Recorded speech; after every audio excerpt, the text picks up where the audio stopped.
કોમ્પિટિશનમાં રહીએ ને એટલે વેઇટ લોસ વધારે ઓછો થાય છે. બોડી ટ્રાન્સફોર્મેશન સાવ એકદમ થઈ ગયું સરસ અને હળવા થઈ ગયા. પેલા ચાલવાની તકલીફ પડતી, હવે દોડી શકીએ, દોડવામાં વાંધો નથી હવે એવું થઈ ગયું છે.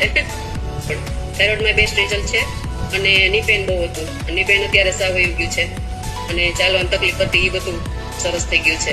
અત્યારે બેસ્ટ રિઝલ્ટ એ છે. 21 દિવસની અંદર ઘણા ચેલેન્જીસ મળ્યા હતા વેઇટ લોસ માટેના અને રોજે રોજનું આમ અલગ ફિલિંગ થતું હતું કે આજે કેટલું વેઇટ લોસ થયું હશે, કઈ રીતનું થયું હશે, એ રીતનું ઘણું જોવા મળતું હતું. 120 વજન હતું, અત્યારે ટોટલ મારું 21 દિવસની અંદર 4.600 ગ્રામ જેવું લોસ થયું.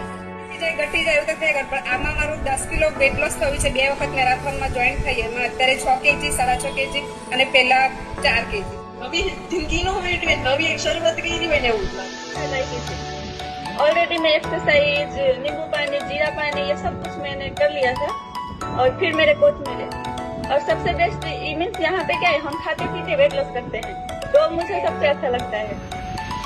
ફરવા ગયો ત્યારે જમવાના ટાઈમે બપોરે જમીશું, સાંજે એવોર્ડ કર્યું અને આપણું જે ડાયટ ફોટા મોકલવાના હોય એ બધું સાથે ફોટા મોકલ્યા મેં અને મને બહુ એન્જોય, મતલબ મારું weight loss 5.5 KG weight loss થયું ફક્ત 21.